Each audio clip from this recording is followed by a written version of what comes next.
Hey everybody!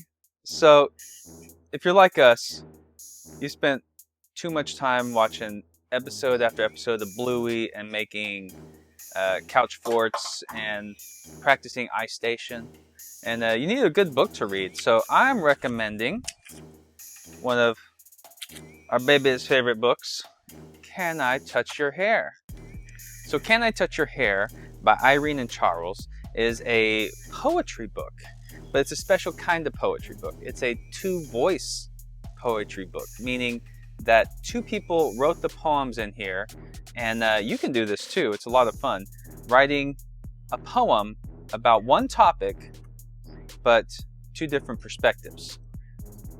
It's a lot of fun to do with friends, and it's something, I mean, you could do right now. Even if you're at home and stuck at home, you could write a two-voice poem with a buddy just through text messaging or whatever a parental approved texting app that you might have handy, or even through like a Google Doc.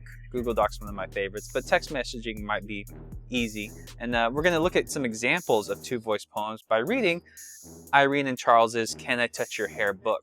Not the whole book, but if you do want the book, I definitely recommend downloading the Hoopla app.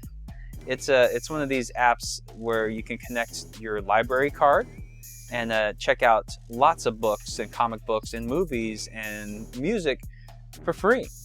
Thank you, library. Aren't you awesome? And I already checked and I know for sure this book is available through Hoopla. And so you can go check that out, and then you can enjoy the artwork on it, because you probably can't see from my camera here how great the artwork is. So just a little background. Irene and Charles, the authors of this poetry book, they're actually friends in real life that became friends through an online poetry club. How cool is that? So they never really worked much in person until Irene reached out to Charles, or according to their interviews, and said, "Hey, do you want to write a poetry book together?" And Charles, of course, said, "Yeah." So that's how they became friends. Not that I'm advocating you become friends with everybody you meet online. You gotta be careful, but I'm sure they were careful. Okay, so here is the first poem, first two poems. And this is a poem about how Irene and Charles met as characters in the book. The Poem Project. When our teacher says pick a partner, my body freezes like a ship in ice. I want Patty Jean, but Madison has already looped arms with her. Within seconds, you never know what he's going to say. Charles is the only one left. How many poems, someone asks. About what? Do they have to be true? Mrs. Vanderburg holds up her hand. Write about anything. It's not black and white. But it is. Charles is black. And I'm white. Poem 2. Writing partner. Mrs. Vanderburg wants us to write poems. Finally, an easy project. Words fly off my pen onto the paper like writing is my superpower. The rest of the time, my words are a curse. I open my mouth and people run away. Now I'm stuck with Irene. Her stringy dishwasher blonde hair waves back and forth as she stutter steps toward me. My stomach bottoms out. Hello, I say. Hi, she says. I surprise myself by smiling at her. She smells like a mix of perfume and soap. We stare at our sneakers before I ask, "So what do you want to write about?" She shrugs. I say, "How about our shoes, hair?"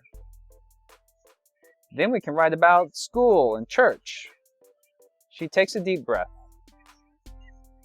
Okay. I match it.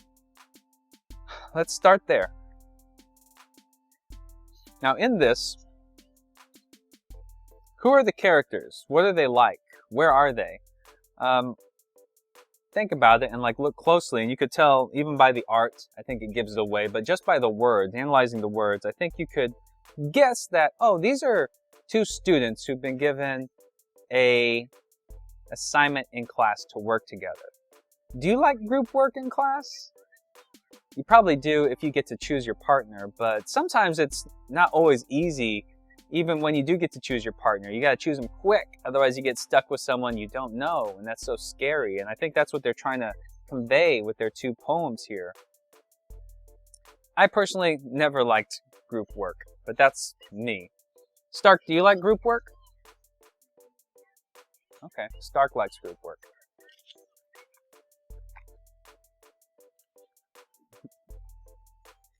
If you were my students in class, I would say, I want you to write a two-voice poem with a friend, and I want you to write about how you met.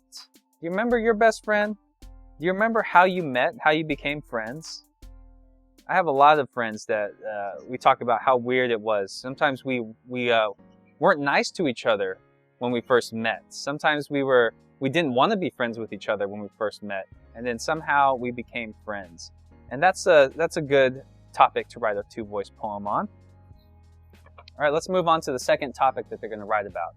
It's something that they mentioned right there in the second poem when Charles came up with some topics. And it's actually the subject of the title here. It's in the title. They're going to write about their hair. This is a really great descriptive piece. All right. First Irene again, ladies first, and then Charles is going to write about his hair. Notice already how different their poem structure is. Irene's is very long. It kind of looks poetry-y. If you've seen poems before, you kind of see them structured like this. And Charles is more long form. It flows and it looks like a paragraph. Isn't that interesting? I thought it was interesting. That's just me. All right. Hair. Now my hair is long and straight, a curtain I can hide behind. But once when I was little, I begged for an afro. So Mama cut my hair short as a boy's and gave me a perm. I fluffed it with a pick, big as it would go, until my brothers laughed, called me a circus clown without the red nose. Very sad picture there. Kind of interesting. You see? There she is with her perm, and this is her hair now. She's getting laughed at, and she's sad. Sad. It's kind of interesting, that very first part there, the very first, where she's talking about her hair is a curtain she can hide behind. Deeper meaning there, right? My hair's not long enough to hide behind, but it's always a mess. Now let's read about Charles's hair. What did he say? Strands. On a random Tuesday on the bus, Dennis asks me, "Can I touch your hair?" He pats it before I can respond. "It feels like a sponge," he says. My fists clench and my face gets hot. "You need to learn to wait for an answer after asking for permission," I tell him, and pat his hair hard. "Oh, how about that? Your hair feels like a mop," I say. I keep my fists ready, but he turns away. Especially now, keep your hands to yourself, right? That's so rude. If you were to write a two-voice poem with your friend, how would you describe your own hair? That's a fun activity. Mine's so wavy. I would talk about it being wavy, and I would talk about, you know what I would talk about? I would talk about how badly, as a kid, I wanted blonde hair, and I had this black hair. But I remember in all the cartoons I like to watch, like He-Man, G.I. Joe, all the heroes in my cartoons have blonde hair, and I remember I wanted blonde hair. But now I'm so happy I have dark hair. I'm very happy with my dark hair. I would write about that. What would you write about if you were to write about your hair and describe it? Church. So first Irene. Church. At church we light candles and pray for those who are sick. At church we sit, stand, kneel. We give thanks for food and warmth and family. At church, the sun streams through our stained glass Jesus, his arms thrown wide to welcome everyone. At church, everyone is white. It's interesting that Irene has to point that out there at the end. Now let's compare that to Charles's church and how that's alike or different. Sunday service. He calls hers church, and he calls his Sunday service. So there's one thing already. Our Sunday service is like hitting a reset button, starting off the week with a new beginning. There's men dressed in suits so sharp you could cut yourself by looking at them. There's women testifying in wide-brimmed bow-tied hats called crowns. Everyone's brown arms are raised in devotion, except mine. If it says in the Bible that Jesus had hair like wool, eyes that were aflame with fire, and feet like brass, as if they'd burned in the furnace, then why is everyone praising the straight-haired, blue-eyed white man I see looking down over all of us? But what I like about that is he uses a lot of figurative devices. Do you know figurative devices? This is a good one to practice looking at and using figurative devices. He uses metaphors and similes. There's really good examples of that in there. And you want a lot of figurative devices in your poems. So if you're going to go and try and write, if this inspires you to write some two-voice poems yourself, you want to try and use some figurative devices. One thing that I think would be fun to do, and this is just the teacher nerd in me, but I thought this would be perfect to do one of these. Ever seen one of those bad boys? It's called a Venn diagram, the two circles, and just do a compare and contrast of Irene's church versus Charles's church, how they're the same and how they're different. But you can do the same thing to get to know your friends better. Have you ever been invited to church by your friends? How'd that make you feel? Did it make you feel uncomfortable, or were you interested, curious? Have you ever invited your friends to your church? Why not? Is that weird? I bet your friends talk about church. Do they go to church? It's interesting things to know about your friends, I think. Get to learn about them. Stark's gone to his friend's church before, right? What's it called? Temple? You've gone to Temple before with your buddy, right? What's her name? Yeah, Lila. I've gone to Temple before. Just for fun. It was fun, right? Yeah. Now this next poem I thought was pretty appropriate because it's what we've been talking about all month at church. It's about forgiveness and apologizing, which is super hard to do. Whether you're Stark's age or whether you're my age, it's hard to apologize. That's why, but it's also like very important to apologize and forgive people and ask for forgiveness. Charles's poem. Forgiveness. I start walking home from school when I hear my name called. I turn around. It's him. Yes, him. The one who asked me, "Why do you always try to act like one of us?" All because I earned A+ report card. Pushing through my homework instead of playing video games. Not saying you ain't or you is or I'm doing good. "Hey man," he says. "I'm sorry for what I said to you a while back." I freeze in shock before matching his extended hand with my own. "Wow, thanks man," I say.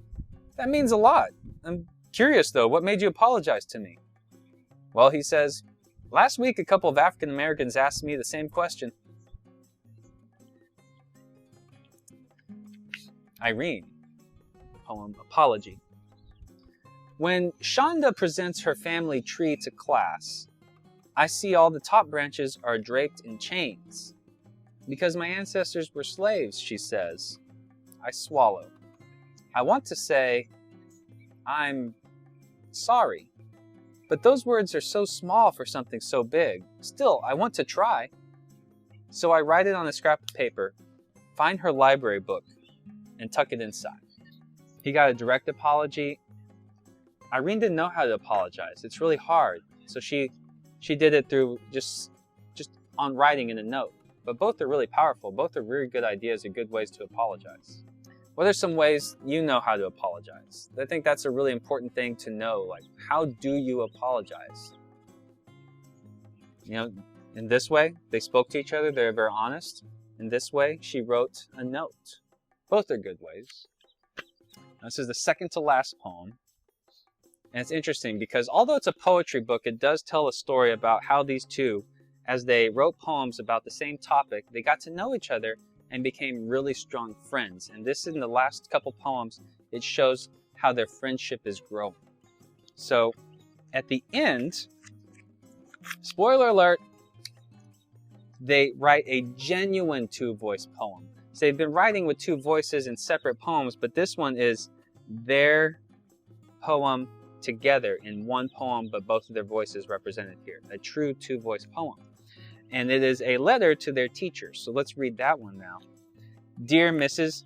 Vandenberg, here we are, still getting used to each other, our sideways glances turning into high fives and hanging out together during quiet time.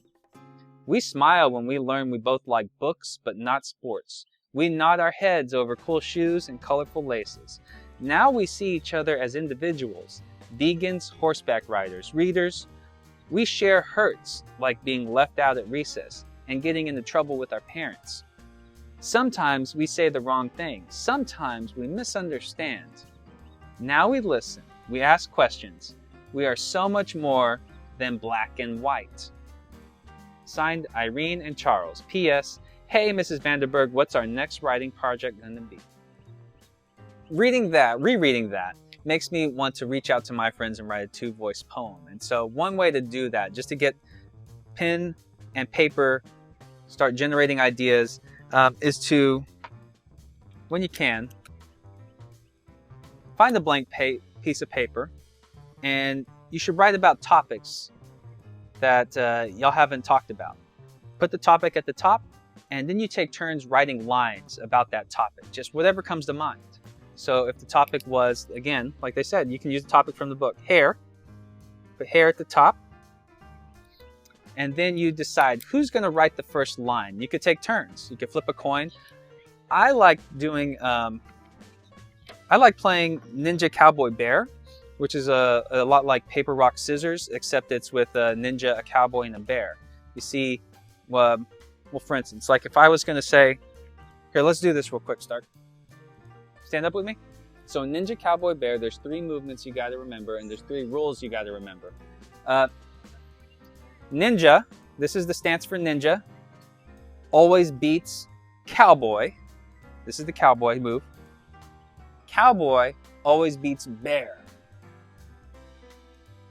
But bear always beats ninja. Okay? And so you would stand with your friend and you would say 1, 2, 3, and on the count of 3, you'd turn into either a ninja, a cowboy, or a bear. Ready? Show them how it does. Ready? Okay? You know what the movements are? Okay. Ninja, cowboy, and bear. Okay. Ready? Well, you gotta do it with me. Ready? 1, 2, 3. Ah, cowboy beats bear. So, because cowboy beats bear, I get to write the first line in our poem about hair. And I would write it out. Hair is pretty. And then I'd hand it to Stark, my buddy, and he would write the second line. 1 line. I know it's in cursive, but that's okay. I'm not asking you to, it's just an example. You don't have to actually. But then I would write the 3rd line, and then he would write the 4th line, and then I would write the 5th line. Go back and forth like that. You could do it on text message too. But anyways, that's it. I hope you enjoyed the book. Go check it out on Hoopla. It's free. It's a beautiful book. And until next time, take care of yourself, take care of your family, and take care of each other. Bye.